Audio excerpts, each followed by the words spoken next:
Good morning and welcome back to Almus Market Moments. The most significant headline today comes from the US Trade Court, which has blocked large portions of President Trump's global tariff plan, ruling them illegal. This unexpected blow to a central piece of President Trump's economic agenda sparked an immediate market reaction. US futures jumped, the dollar strengthened, and gold retreated sharply. Asian equities opened stronger by riding the momentum from Wall Street, while Trump administration has already signaled it will appeal the decision. JK, how are you reading this ruling? Could this mark a turning point for trade policy and market positioning? Good morning, Suraj. Yes, I think we suddenly have one more drama on the tariff saga. So the U.S. court striking down Trump's sweeping tariff powers, citing overreach and lack of valid emergency grounds. So the ruling follows multiple lawsuits challenging his broad use of emergency powers to impose tariffs. But of course, the White House may appeal. The court ruled Trump had overstepped his powers, found no unusual extraordinary threat to justify emergency trade actions. And normally, these actions are taken only during geopolitical events, and they do not see such a justification for any national emergency. Also, then. This ruling, of course, has followed the multiple lawsuits claiming destabilization of U.S. trade policy framework. Yes, the US, or rather the White House has stated that they will go against the ruling, stating that this court had no jurisdiction like the elected members. So we have to wait and see how this plays out. But this only means for me that at least the July 9th significance now maybe not so much. We might well be beyond that, depending upon how the decision finally comes. It can be a long drawn battle as well. So market will right now start to worry less about the tariffs than about the other aspects. So that's why you see an unwind of heaven trades like euro sold back, gold sold, yen also sold. Other currencies, of course, have been relatively stable. Natural to see stock market recover because tariff not being there at the best case scenario is going to be the very good news for the companies, and inflation aspect as well. Then Fed can focus on inflation and also see the growth both together. And if inflation is not there, they may actually look to cut more on the rate side. So that's why we saw the US futures rally. US futures rally also had another reason. Nvidia had given better guidance and report yesterday. US futures are already up, and they got some more boost after this news. Of course, Asian markets have picked up these cues from the US futures and the news. US Asian markets are also up, and generally dollar has been stronger against the recently assumed role of haven currencies like euro and yen. Of course, yesterday we also had the treasuries once again see the yields go up because despite whatever the Japanese authorities decided about the issuance of the long-term bonds, the response to the 40-year bond issuances in Japan was quite, timid, and therefore the bond yields rallied once again in the US, although they're just holding around the key levels of 4.5 for 10-year and 30-year at 5%. And Japanese bonds also somewhat rallied. Apart from that, we also had the Fed minutes for the meeting that was held on May 6th and 7th. The central bank acknowledged they could face difficult trade-offs in the coming months in the form of rising inflation along with rising unemployment.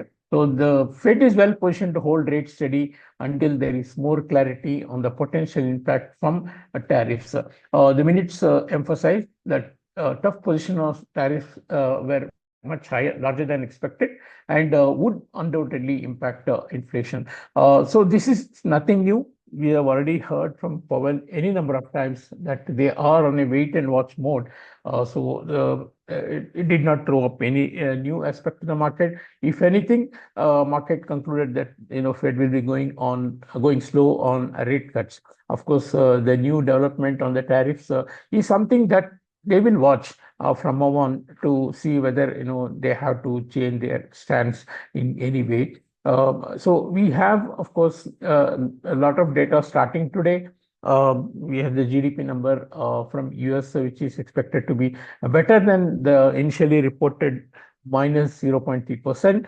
And of course, the jobless claims, weekly jobless claims will also be announced. And tomorrow we have the PCE core inflation, and the German inflation will be also announced tonight. And of course, the dollar is going to correct itself a bit more.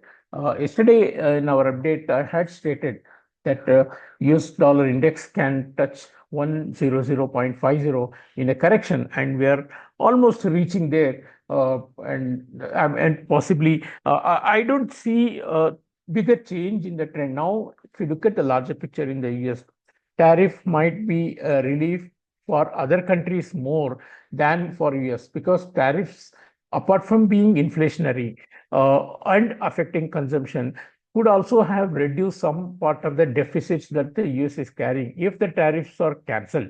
While you may have a relief from inflation and negative impact on the economy, you will see the deficits continue at a higher level. And we know that the recent budget bill proposed more tax cuts and less of expenditure cuts. So that will always remain a headwind for the dollar. Therefore, I don't see the larger reason for selling the dollar will remain because the US debt and deficit issues will continue to haunt them.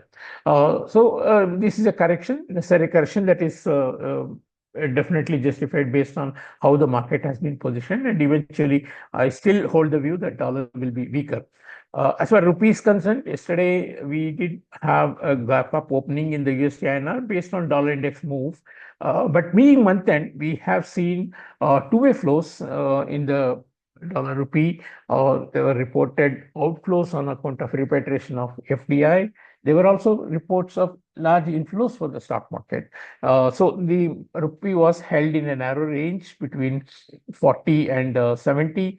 70 once again proving to be a strong resistance. Today's news on the tariff can push the dollar higher against the INR as well, not so much, but just following the overall dollar index and the Chinese yuan, which has once again come above 7.20. Once again, I look for flows to be more determining the dollar rupees direction rather than any major sentiment. And because it's the last 2 days of the month, we might see a bit higher volatility. Because as we have stated earlier also, the presence of central bank to control short-term volatility is much, much less compared to earlier times. Look forward to data tonight and tomorrow before we see a definite direction emerging for the dollar, possibly in the month of June. Thank you. Thank you, Jack. And I think two things critically mentioned was the July 9th significance for the tariffs may be reduced now, depending on how the courts further rule on tariffs. There is also an unwind of haven trades, which is now ongoing. Euro, yen, and gold are being sold while stocks recover and dollar is getting stronger. Despite all of this, yields went up higher, especially in Japan. The 40-year bond issuance, which we have been talking about, it garnered a very timid response. The yields over there went higher. Even in the US, the 10-year is at a crucial level of 4.5%. Of course, the data today to look forward to would be the US GDP, and the German inflation will be out tonight. When it comes to the rupee, there was a mild weakness initially, but given the month end, rupee strengthened towards the end of the day. 85.70 and 85.40 was the broad range, followed by the USD and pair yesterday. That's it from us today. Thanks for listening. Tune in tomorrow for the latest on the financial markets.